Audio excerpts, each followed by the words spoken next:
guys, this is Tara with Kittens, Weights, and Tarot, and today I'm doing another fun Halloween themed deck collection video, and this particular collection is just focusing on vampires, just my vampire decks.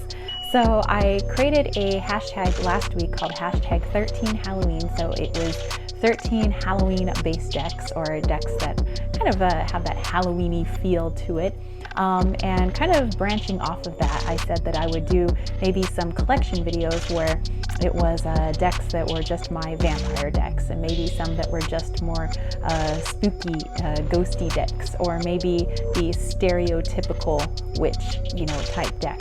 Just for fun as we roll into the Halloween season, the Samhain season, and of course Dia de los Muertos, and honoring our ancestors and things like that. But let's have a little bit of fun with the season as well. So there is a more serious note to it and a cultural note, but there's also a brevity and a fun part of Halloween, where we face the things that are scary, and oftentimes death is scary, but if we can look at it and see that it's just a part of a cycle, we can have a lot of fun.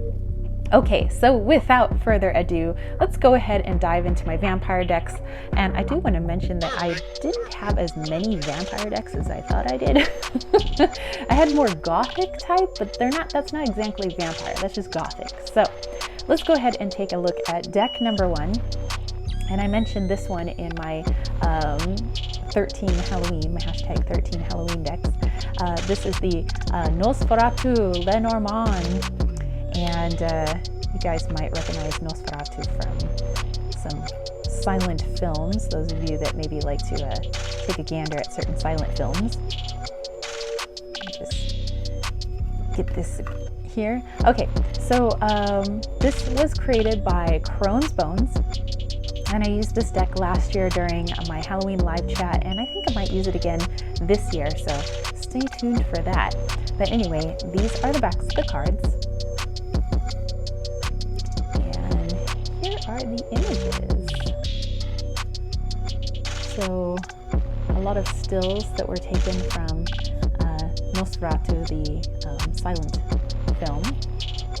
And by the way, there's this particular vampire is one that my mom is deathly afraid of.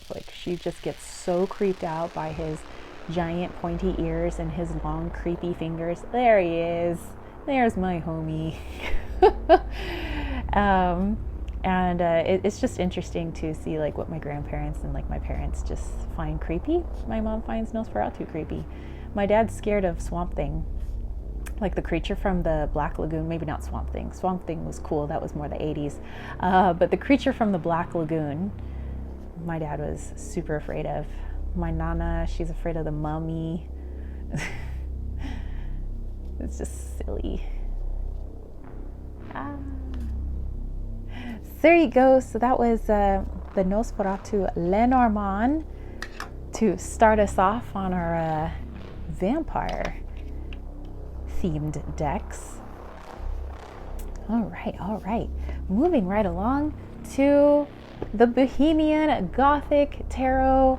So this is put out by Baba Studios. I don't think they have any more copies of these because their decks are just highly popular, but this is by Alex Ukolov and Karen Mahoney, and I find this deck to be rather cheeky, actually. I think it's funny. So anyway, here's the back, and don't get me wrong, the artwork is amazing, but it's just the faces that people are making. It's kind of funny. It's kind of cheeky. It's dark, yes. It's it's bordering on creepy, but tongue-in-cheek creepy.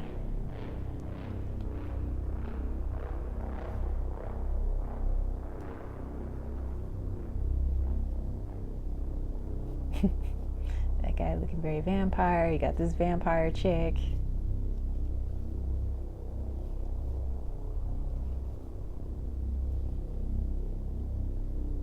So cool. This creepy little vampires and gothic people like to hang out with dead people, just having fun.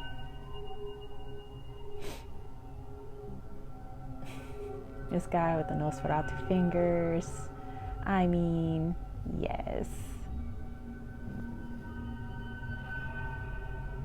The cardstock's amazing, by the way. I'm like, this feels so good in my hands. So yeah, there we go. That is the Bohemian Gothic Tarot. I have, I guess, a few Gothic decks, but this is the only one that's really got like vampires in it. The rest are just dark and Gothic, I mean. Okay, moving on to, no, not Knott's Berry Farm cobbler mix, but what's inside the cobbler mix. And that is Tarot of the Vampires. So there's the back, and here, you know, this one's got some legit like scary vampires in here. Maybe not scary, just creepy.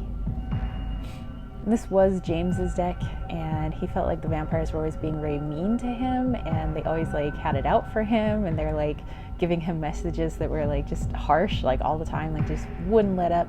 But I was like, let me give it a go, and this deck is like so nice. Oh, the nicest vampires ever. They just want to work with you. They just want to suck the bad juju right out of you. They want to cleanse your blood of shadows, you know. Good times, good times. Very almost like 90s vampire, you know, before our vampires got just like a little lame. Back in the day when the vampires were freaking awesome. The 80s and 90s. You guys ever watch Angel, which was the spinoff of the TV show Buffy, which was a spinoff of the the movie Buffy the Vampire Slayer? Yeah, I liked Angel. Oh, and remember Spike? We never knew if Spike was like actually a good guy, bad guy. Not quite sure.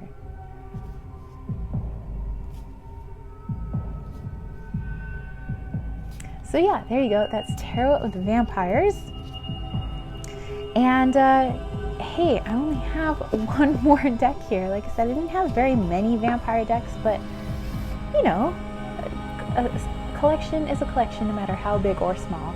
And this is my Les Vampires deck, and this is a Lucy Cavendish deck, but the artwork is by Jasmine Beckett Smith. Griffith. Jasmine Beckett Griffith.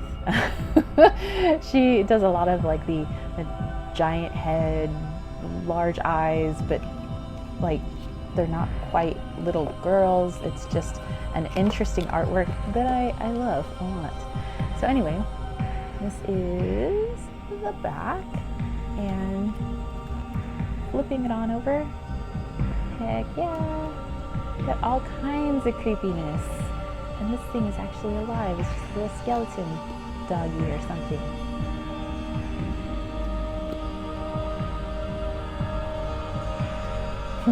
I love the bloody handprints back there. Just great.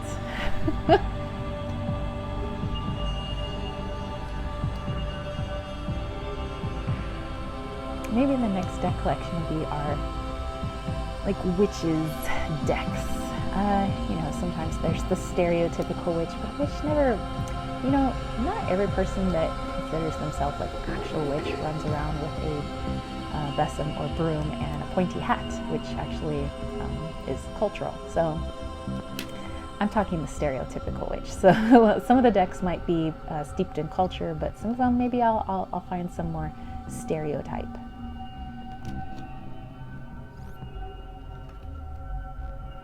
But this deck is fun. I've had this deck for a really long time. It's, oh look, it's Loki. Oh, my little baby. Witness, can I get a witness? Transgression and redemption. Ta-da! Alright guys, so that was everything in my vampire deck collection, you know, just kind of bringing us up to the spooky season. And anyway, I hope you guys enjoyed this. Let me know if there are other kind of Halloween based or spooky based deck collections you'd like to see me do, and I'll see if it's feasible. Like, you know, I don't really have any Frankenstein decks, which actually Frankenstein wasn't the monster. That was the monster. Frankenstein was the creator, but you know what I'm talking about. or kinds that are just like with pumpkins, or I don't know. I'll see if I have them, and if I do, maybe I can put together a little collection for you guys. But anyway, that's it for me, spiritual homies. If you dug this video, don't forget to give it a thumbs up. Don't forget to click subscribe, and don't forget to click that ding ding ding notification bell for more videos just like this. And if you want to catch a reading from me, head over to www.kittenswaitsandtarot.com. I have a lot of different types of readings. I have my, and not just my readings, but I have my room and body sprays. I have my salves. I have my Wally's World Oracle that I created. And if you want me to use any one of my vampire decks, hey, just let me know upon booking. But if you are looking for more witchy items, then maybe head over to Desert Cauldron. It's all one word on Etsy, and it's run by myself and James over at Light of Riga, who's everything crystals. And we have an Instagram as well, at desert.cauldron. You can find us on Instagram and see what shenanigans we're up to. But we have one-of-a-kind items over there at Desert Cauldron because we know that everybody has a unique one-of-a-kind practice. So some things are actual 80 million year old fossils. Some of them are hand-carved items like this. This is a beautiful gold sheen obsidian item that was created down in Mexico and brought up here by our friends. But I like to use these when you're doing spirit guide work or trying to connect to the spirit realm, and sometimes you can have like a little go-between, or you want to send messages out. You can use them kind of like messengers and things like that. But you can find this guy actually on Desert Cauldron if you are interested. But we have a lot of unique items just like that, and some of our items come from our friends from our local reservations here in Arizona, and some items that were created by James and myself. So yeah, definitely go check it out and come dance in the desert with us over at Desert Cauldron. All my other information is down below for my Leon Mystery School, my newsletter, my Patreon homies, and all of that good stuff. But that's it for me. All right, I will catch you guys later, you spooky ghouls and gals. Peace, love, and chicken grease. Peace out.